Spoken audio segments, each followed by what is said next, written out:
আজকে তাহলে আমরা কি দেখব?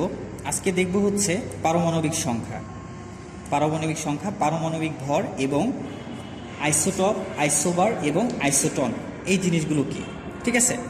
তো পারমাণবিক সংখ্যাটা কি? আমরা যে মৌলগুলো দেখি যে 118টা মৌল আছে, এখন পর্যন্ত আবিষ্কৃত 118টি মৌল। তো এই মৌলগুলোকে নির্দিষ্টভাবে চেনার জন্য আমাদের একটা ক্রমিক নাম্বারের দরকার হয়। 1913 সালে মোসলে এটা প্রথমে অনুধাবন করে যে আসলে এগুলাকে সাজানো দরকার। সো সে 1913 সালে এই পদ্ধতিটা আবিষ্কার করে, যার মাধ্যমে কি হয়, এক এক শ্রেণীর মৌলকে এক একটা গ্রুপে ধর্ম অনুসারে কি করা হয়, ভৌত ধর্ম এবং রাসায়নিক ধর্ম অনুসারে এক একটা গ্রুপে সাজানো হয়। যেটা সাজায় সেটা হচ্ছে পর্যায় সারণীতে। আমরা পর্যায় সারণী পড়ব, ঠিক আছে? পর্যায় সারণী। তো পর্যায় সারণীতে এইসব মৌলগুলোকে কি করা হয়, স্থান দেওয়া হয়। তাহলে ওইখানে স্থান দিতে হলে একটা করে ক্রমিক নম্বর দরকার ছিল।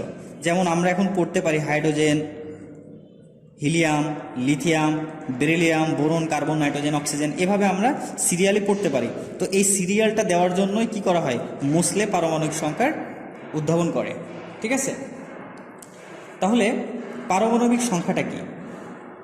আমরা জানি যে আমাদের পরমাণুতে একটা কেন্দ্র থাকে, যেটাকে আমরা বলছি নিউক্লিয়াস, ঠিক আছে? আর এই নিউক্লিয়াসের চারপাশে কি থাকে, ইলেকট্রন কি করে, ঘুরতে থাকে, ঠিক আছে? এর চারপাশে কি করে, ইলেকট্রনগুলো কি আবর্তন করে। আর এই নিউক্লিয়াসের মধ্যে তাহলে কি থাকতেছে, নিউট্রন থাকছে, প্রোটন থাকছে, ঠিক আছে? আরও বিভিন্ন কণা থাকে। তো যেটা বিষয় সেটা হচ্ছে যে তাহলে পারমাণবিক সংখ্যাটা কি, পারমাণবিক সংখ্যাটা কি? ওকে, তাহলে পারমাণবিক সংখ্যাটা বলতে আসলে কি বোঝাচ্ছে সেটা হচ্ছে এই নিউক্লিয়াসের ধনাত্মক যে চার্জ, ঠিক আছে, এই নিউক্লিয়াসে যে ধনাত্মক চার্জটা আছে, অথবা প্রোটনের যে সংখ্যাটা, প্রোটন, ঠিক আছে, ধনাত্মক চার্জ বা প্রোটনের যে সংখ্যা, সেটাই হচ্ছে পারমাণবিক সংখ্যা। তাহলে কি বললাম, যে প্রোটনের যে সংখ্যাটা আছে সেই সংখ্যাটাকে আসলে পারমাণবিক সংখ্যা বলা হচ্ছে, এবং এইটা চেঞ্জ হয় না।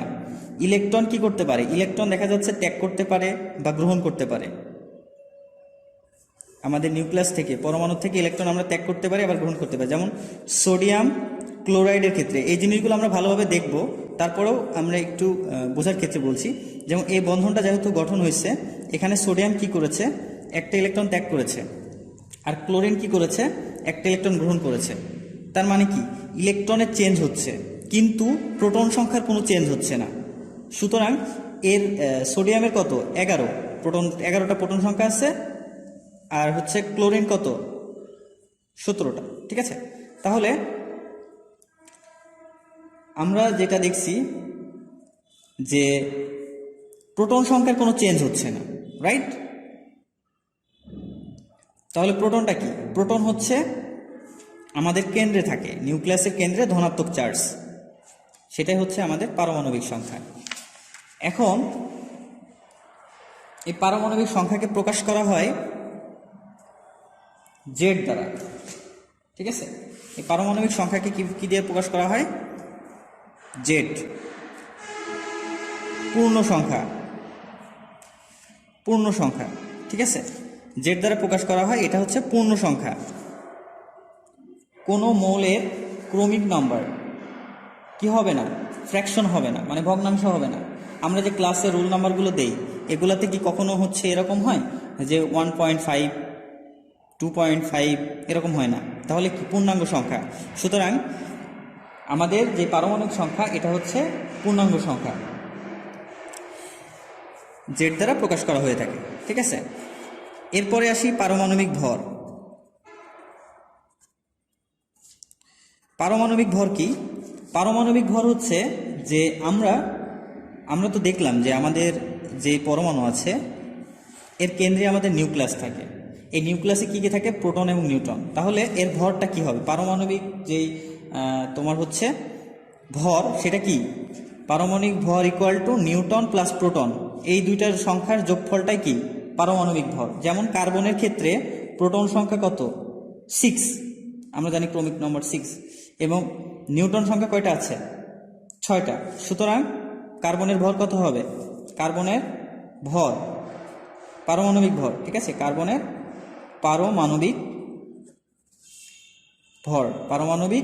ভর কত হচ্ছে বলো তো, 6 + 6 = 12। এটা হচ্ছে কি কার্বনের পারমাণবিক ভর। আচ্ছা, এরপর আমরা শিখবো যে আসলে কিভাবে প্রকাশ করতে হয়। আগে আমরা এগুলো দেখে নিই। তাহলে আমরা এটা দেখলাম কি, প্রথমে দেখলাম পারমাণবিক সংখ্যা কি জিনিস, তারপরে দেখলাম যে পারমাণবিক ভর এটা কি, এরপরে আসলে চার্জের ব্যাপারটা। আচ্ছা, তো চার্জ বলতে যেটা বোঝানো হচ্ছে সেটা হচ্ছে যে আমরা এই যে বললাম যে সোডিয়াম ক্লোরাইডের ক্ষেত্রে এখানে যে বন্ধনটা গঠিত হয়েছে, এখানে সোডিয়াম একটা দান করেছে, ক্লোরিন একটা গ্রহণ করেছে, ঠিক আছে, এখানে শুধু চেঞ্জ হয়েছে ইলেকট্রন সংখ্যা, রাইট। তাহলে আমাদের এখানে যে চার্জগুলো আছে এগুলাকেও প্রকাশ করতে হয় আর কি। তো সেই ক্ষেত্রে আমাদের একটা আছে, ফরম্যাট আছে। তো ফরম্যাটটা কি, ফরম্যাটটা হচ্ছে এরকম এক্স, হ্যাঁ, এই জেড, এখানে জেড থাকবে, তারপরে এখানে থাকবে এম প্লাস মাইনাস, এবং এখানে থাকবে এন।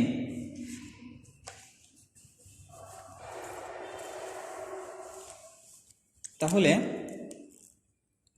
আমরা যেখানে যেটা সেটা হচ্ছে মৌলের পারমাণবিক। তাহলে এটাকে আমরা কিভাবে লিখতে পারি, এটাকে আমরা বলতে পারি মৌলের পারমাণবিক সংখ্যা, ভর সংখ্যা, এরপরে কি পরমাণুর সংখ্যা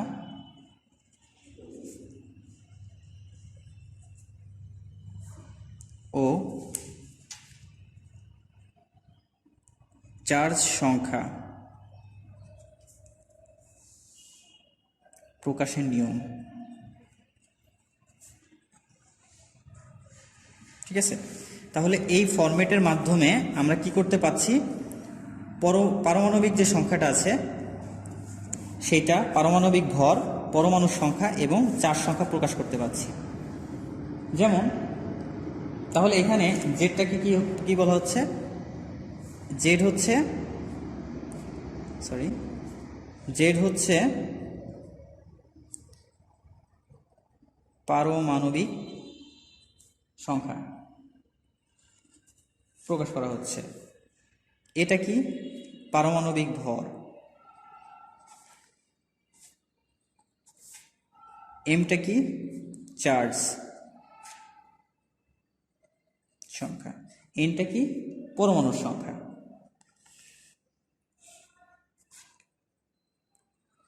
আচ্ছা, পরমাণুর সংখ্যা বলতে যেমন আমরা এখানে O2 লিখি, হ্যাঁ, এখানে আমরা বলেছিলাম O2 কি একটা অণু। এরপরে আমরা যদি এটাকে যদি ভাঙি তাহলে দুইটা ও পাবো, তার মানে এটা হচ্ছে পরমাণু, এটা একটা পরমাণু, এটা একটা পরমাণু। তাহলে দুইটা পরমাণু একত্রিত হয়ে একটা অণু গঠিত হয়েছে। সুতরাং এখানে সংখ্যাটা কি 2 না, এটা হচ্ছে এন দ্বারা প্রকাশ করা হয়। আশা করি বুঝতে পারছো এটা। তাহলে আমরা যদি এরকম লিখি যে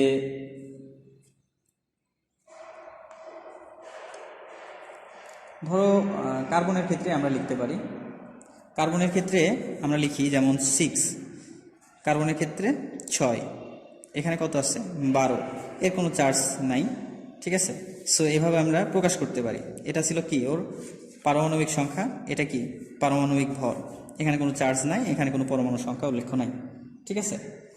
তাহলে আমাদের মূল যে ফরম্যাটটা কমন ফরম্যাট হচ্ছে এভাবে লিখতে হয়। তো সবসময় যে আসলে চার্জ থাকবে বা তোমার হচ্ছে পরমাণু সংখ্যা লিখতে হবে এটা ম্যান্ডেটরি না। যেমন এখানে এটা একটাই, তো এখানে 1 লেখা না লেখা সমান, সো এখানে 1 লেখার দরকার নেই। আর এখানে চার্জ নাই, সো চার্জ নিরপেক্ষ, সুতরাং এখানে 0, সো এটা লেখার দরকার নাই, ঠিক আছে।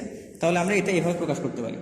আবার নাইট্রোজেনের ক্ষেত্রে এন কি হচ্ছে, এন এর হচ্ছে 7, এর ভর সংখ্যা কত 14, ঠিক আছে, ঠিক তেমন। তারপর আমরা পটাশিয়ামের ক্ষেত্রে আর একটা উদাহরণ দেখতে পারি, যেমন হচ্ছে তোমার, আচ্ছা সিলিকন দেখি আমরা প্রথমে। সিলিকন SI, এখানে কত, এর হলো 14 আর এর ভর সংখ্যা 30। ঠিক আছে, তাহলে আমরা এভাবে আসলে প্রকাশ করতে পারি। আর ওই যে আমরা বললাম যে পরমাণুর সংখ্যা কোথায় দেখানো হচ্ছে, যেমন এখানে O2 লিখছি, ঠিক আছে, এখানে তাহলে এখানে এটা পরমাণুর সংখ্যা, কয়টা পরমাণু আছে। আর চার্জের ক্ষেত্রে যেমন আমি এখানে সোডিয়াম প্লাস করে দিলাম, তার মানে কি আমার এখানে কিন্তু সোডিয়াম কত, সোডিয়াম 11, ভর 23। ঠিক আছে, এখানে ইলেকট্রন সংখ্যা কিন্তু একটা কমে গেছে, এটা চার্জ, আর এখানে কি একটা আছে না, একটা। সুতরাং এভাবে আসলে আমরা প্রকাশ করি। তো 1 লিখতে হয় না, বা এখানে এই চার্জটা যখন প্রয়োজন হবে, ইলেকট্রন ত্যাগ করবে বা গ্রহণ করবে, তখন আসলে চার্জগুলো দিতে হয়। আর এটা তো আমাদের কি ভর সংখ্যা, আর এটা কি সরি, এটা হচ্ছে আমাদের পারমাণবিক সংখ্যা, আর এটা হচ্ছে আমাদের ভর সংখ্যা। সুতরাং এগুলা ছিল হচ্ছে আমাদের মূলত একটা মৌলকে কিভাবে প্রকাশ করতে হয়, পারমাণবিক সংখ্যা, পারমাণবিক ভর সংখ্যা, পরমাণুর সংখ্যা এবং চার্জ সংখ্যা দিয়ে, সেটার একটা কমন ফরম্যাট। ঠিক আছে, এইবার আমরা যেটা দেখব সেটা হচ্ছে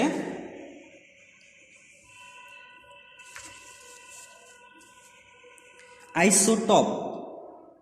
ঠিক আছে, আমরা আগে 3টা জিনিস লিখে নিই। একটা হচ্ছে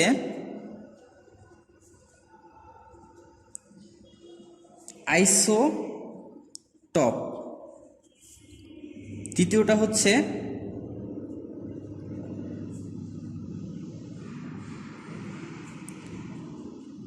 আইসোবার, তৃতীয়টা হচ্ছে আইসোটন। ঠিক আছে, আইসোটপ, আইসোবার, আইসোটন। এইখানে তোমাদেরকে একটা জিনিস আমি শিখাই দিই, সেটা হচ্ছে লাস্টের এই ওয়ার্ডটাকে মনে রাখবা। এই যে এইগুলা প, র এবং দন্তের ন। প দিয়ে কি, প দিয়ে হচ্ছে প্রোটন, র দিয়ে কি, র দিয়ে কি হবে, ভর। ঠিক আছে, তার মানে কি এটা পারমাণবিক ভর।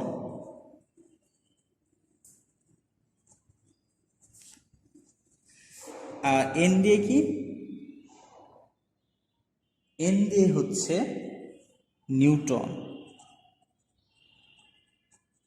ঠিক আছে, তাহলে এবার প্রথমটা হচ্ছে প্রোটন, পরেরটা হচ্ছে ভর, পরেরটা হচ্ছে নিউটন, লাস্টে প, র এবং দন্তের ন দ্বারা। ঠিক আছে, আমরা এটাকে মেনলি ফোকাস করছি, ভর। তাহলে প্রোটন, ভর আর নিউটন। তাহলে এটা কেন লিখলাম আমি,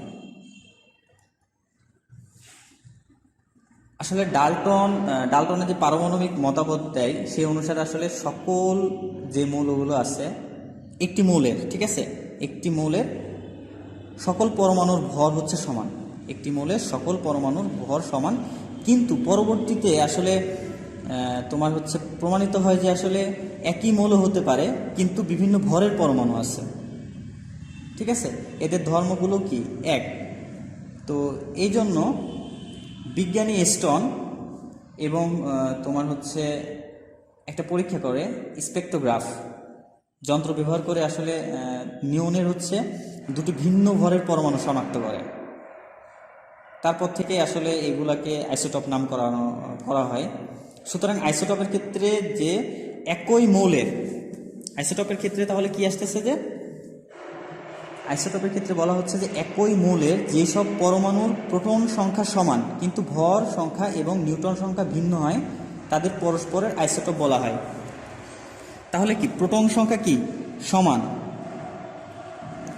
এখানে কি হবে, পারমাণবিক ভর সমান হবে, নিউটন সংখ্যা সমান হবে। তার মানে এটা আমরা পরবর্তীতে আবার আসতেছি, আগে এটুকু একটু দেখে নিই। তাহলে প্রথমে আইসোটপ। তো আইসোটপের ক্ষেত্রে আমরা কি বললাম, যে একই মৌলের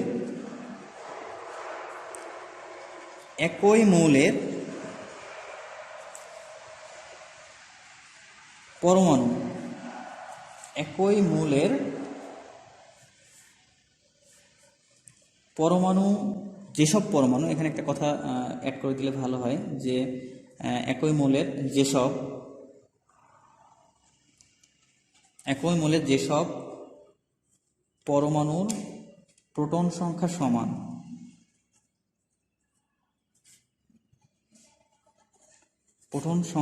সমান, কিন্তু ভর সংখ্যা এবং নিউটন সংখ্যা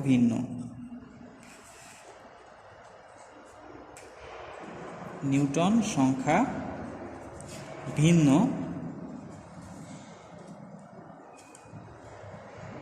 তাদেরকে কি বলা হয়? তাদেরকে পরস্পরের আইসোটোপ বলে। তাদেরকে পরস্পরের আইসোটোপ বলা হয় আর কি, বলা হয়। ঠিক আছে, তাহলে হাইড্রোজেনের হচ্ছে 3টা আইসোটোপ আছে। কিভাবে? একটা আইসোটোপ হচ্ছে, তাহলে হাইড্রোজেনের কয়টা আইসোটোপ আছে? 3টা। হাইড্রোজেনের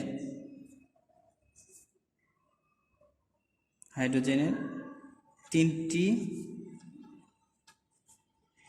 আইসোটোপ আছে। কি কি আছে আমরা একটু দেখি।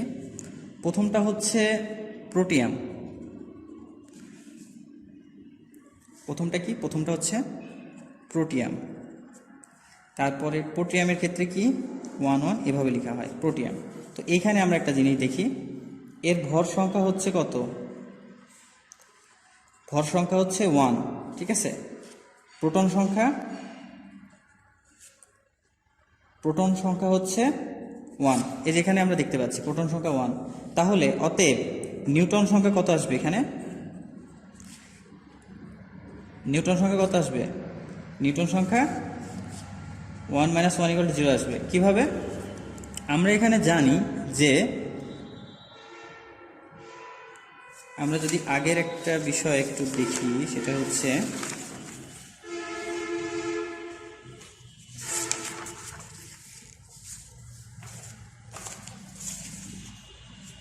আমাদের যে ভর সংখ্যাটা, ঠিক আছে, ভর সংখ্যা ইকুয়াল টু আমরা কি জানি? আমরা জানি ভর সংখ্যা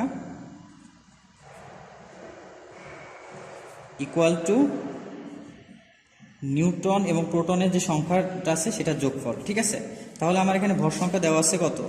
1 ইকুয়াল টু, আমার এখানে নিউটন সংখ্যা বের করতে হবে, তাহলে n থাকলো, প্লাস প্রোটন সংখ্যা 1। তাহলে এই পাশে 1 চলে গেল, যাওয়ার পর এখানে কি হলো? 0 হয়ে গেল না? তাহলে আমাদের মূল ফর্মুলাটা কি? ভর সংখ্যা equal to n plus P, মানে নিউটন এবং প্রোটনের সংখ্যাটাই আসলে কি? ভর সংখ্যা। ঠিক আছে, তাহলে এখানে আমরা তাহলে প্রোটিয়ামের ক্ষেত্রে কি দেখলাম? প্রোটিয়ামের ক্ষেত্রে আমরা দেখলাম যে এখানে ভর সংখ্যা এবং প্রোটন সংখ্যা 1 থাকার কারণে নিউটন সংখ্যা 0। তাহলে এখানে আমাদের যে আইসোটোপ বলা হয়েছে, একই মৌলের যেসব পরমাণুর প্রোটন সংখ্যা সমান, কি আছে এখানে? প্রোটন সংখ্যা সমান না, কিন্তু ভর সংখ্যা এবং নিউটন সংখ্যা ভিন্ন।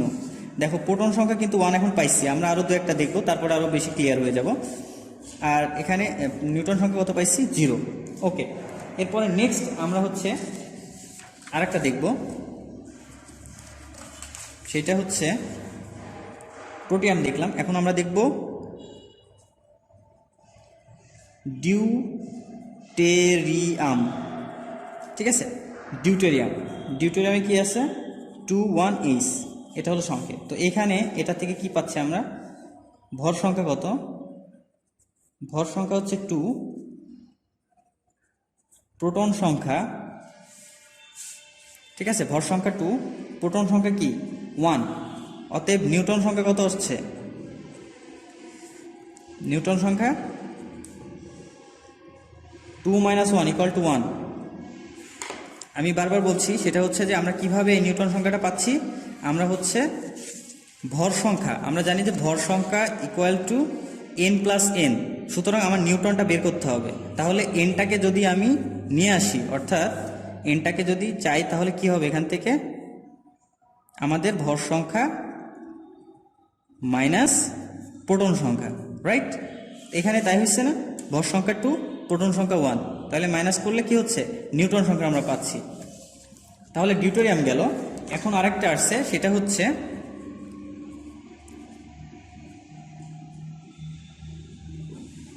ট্রিটিয়াম,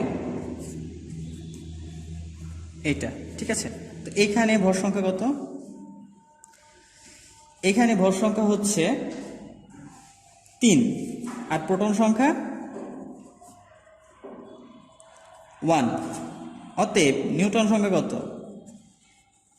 নিউটন সংখ্যা হচ্ছে 3 মাইনাস কি 1 ইকুয়াল টু 2।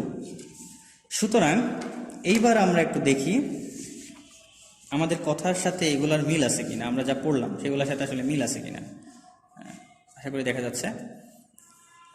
তো আমরা প্রথমে সংজ্ঞা পড়ছিলাম যে একই মৌলের যেসব পরমাণুর প্রোটন সংখ্যা সমান, প্রোটন সংখ্যা কি সমান, তাহলে দেখো আমাদের হাইড্রোজেনটা কি, হাইড্রোজেন মৌল, হাইড্রোজেন মৌলের প্রোটন সংখ্যা দেখো তো এখানে কত আসছে, প্রোটন সংখ্যা 1, তারপরে এখানে প্রোটন সংখ্যা দেখো তো 1, তারপরে এখানে প্রোটন সংখ্যা দেখো তো এইটার 1, তার মানে প্রোটিয়াম, ডিউটেরিয়াম এবং ট্রিটিয়াম এই তিনটারই প্রোটন সংখ্যা কি 1।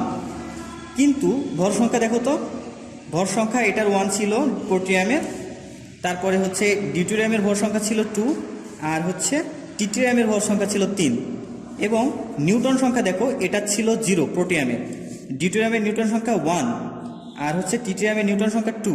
সুতরাং আমাদের আইসোটপের সংজ্ঞা অনুসারে একই মৌলের, তাহলে আমাদের হাইড্রোজেন মৌল ছিল যেসব পরমাণুর প্রোটন সংখ্যা সমান, প্রোটন সংখ্যা আমরা দেখলাম প্রোটিয়াম, ডিউটেরিয়াম এবং ট্রিটিয়াম তিনটারই প্রোটন সংখ্যা কি সমান, কিন্তু ভর সংখ্যা এবং নিউটন সংখ্যা ভিন্ন, তাদেরকে পরস্পরের আইসোটপ বলা হয়। তাহলে আমরা তাই কি দেখলাম না, আমরা তো তাই দেখলাম যে প্রোটিয়াম, ডিউটেরিয়াম এবং ট্রিটিয়াম তিনটারই কি, এই যে এখান থেকে দেখতে পাচ্ছি 1 1 1 প্রোটন সংখ্যা সমান, কিন্তু ভর সংখ্যা এর 1 2 3 আলাদা, এবং আমরা নিউটন সংখ্যাও দেখলাম যে তিনটার ক্ষেত্রে আলাদা, এটা 0, এটার 1 এবং এটার 2। সুতরাং এরা হচ্ছে একে অপরের কি, মানে একে আরেকজনের কি আইসোটপ, আইসোটপ, ঠিক আছে? তাহলে পরে আমরা এখানে প্রথম যে টার্মটা ইউজ করেছিলাম প মানে কি প্রোটন, ঠিক আছে? তাহলে কি প্রোটন মানে কি, এর প্রোটন সংখ্যা সমান, প দিয়ে, তাহলে এটা মনে রাখার সহজ উপায় কি, যে আমরা প দিয়ে বুঝবো হচ্ছে প্রোটন সংখ্যা সমান, ঠিক আছে? তাহলে প দিয়ে আমরা বুঝবো প্রোটন সংখ্যা সমান, আর বাকিগুলো কি হবে, ভিন্ন হবে, ঠিক আছে? তাহলে আজকে শুধুমাত্র আইসোটপ নিয়ে আলোচনা করব, এরপরে আমরা আইসোবার নিয়ে আলোচনা করব নেক্সট ক্লাসে। আর এই ক্লাসে আমরা আইসোটপেরই আর একটা উদাহরণ দেখব, সেটা হচ্ছে অক্সিজেন। আমরা এটা দেখেছি কি হাইড্রোজেনের, তো অক্সিজেনেরও কি আছে, অক্সিজেনেরও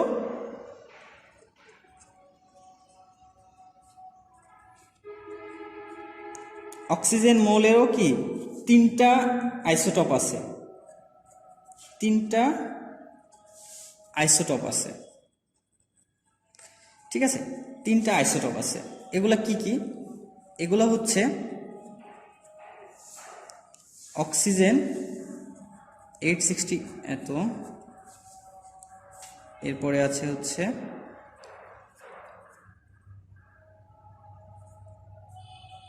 অক্সিজেন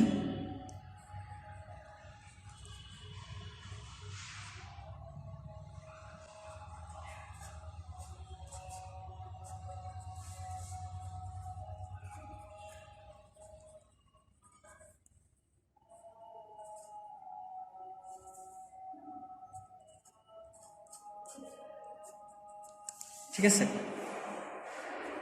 তো এটা হচ্ছে তোমাদের হোমওয়ার্ক। তোমরা এখান থেকে কি কি বের করবা, এখান থেকে বের করবা হচ্ছে ভর সংখ্যা, ভর সংখ্যা কত হয়, তারপরে কি বের করবা, প্রোটন সংখ্যা, ভর সংখ্যা, প্রোটন সংখ্যা, আর একটা কি নিউটন সংখ্যা, ঠিক আছে? তাহলে ভর সংখ্যা, প্রোটন সংখ্যা এবং নিউটন সংখ্যা এই 3টা নাম্বার বের করার পরে তোমরা ম্যাচ করবা যে আসলে প্রোটন সংখ্যা সমান থাকছে এবং প্রোটন সংখ্যা সবগুলোর ক্ষেত্রে অক্সিজেনের এটা এটা এটা এই তিনটার জন্য সমান থাকছে, কিন্তু দেখা যাচ্ছে কি হচ্ছে, এর হচ্ছে ভর সংখ্যা এবং নিউটন সংখ্যা আলাদা হচ্ছে। সুতরাং খুবই ছোট্ট একটা কাজ, তোমরা হচ্ছে এটা কি করবা, এভাবে তিনটা আলাদাভাবে লিখবা। আমি যেভাবে লিখছিলাম আগে এভাবে লিখে শুধুমাত্র মোবাইলে একটা পিকচার তুলে এই কমেন্ট সেকশনে নাম এবং ডিপার্টমেন্ট এবং রোল নাম্বার উল্লেখ করে তোমরা এটাকে কি করবা, সাবমিট করবা। ঠিক আছে, আমি সবারটাই দেখবো যে আসলে তোমরা পারছো কিনা। আমি জানি তোমরা সবাই পারবা এবং এগুলো জানো। ঠিক আছে, সুতরাং এটা নিয়ে কোনো হেজিটেশন ফিল করার কিছু নাই। তারপরে যার যদি কারোর প্রবলেম থাকে ডেফিনেটলি কমেন্ট সেকশনে জানাতে পারো। ঠিক আছে, তো আজকের ক্লাস এই পর্যন্তই থাকবে। নেক্সট ক্লাসে আমরা হচ্ছে আইসোবার এবং আইসোটন নিয়ে আলোচনা করব। তাহলে আমরা কমন ফরম্যাট আইসোটপকে মনে রাখার জন্য লাস্টের পটা আমরা দেখতে পাচ্ছি, যার মানে হচ্ছে প্রোটন সংখ্যা সমান আর বাকিগুলো কি ভিন্ন।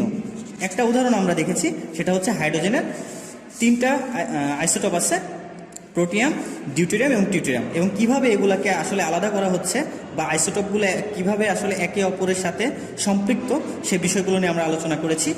সুতরাং তোমরা একটু এটাও লক্ষ্য রাখবে। এবং এই অক্সিজেনের যে তিনটা আইসোটপ আছে, এই আইসোটপটা কিভাবে আসলে আইসোটপ হলো এই তিনটা, সে বিষয়টা এখানে তোমরা জাস্ট এই তিনটা জিনিস অর্থাৎ এভাবে লিখে ভর সংখ্যা, প্রোটন সংখ্যা এবং নিউট্রন সংখ্যা লিখবা। লিখে তোমরা কমেন্ট সেকশনে অবশ্যই কমেন্ট করবা। ঠিক আছে, সবাই ভালো থাকো, আল্লাহ হাফেজ।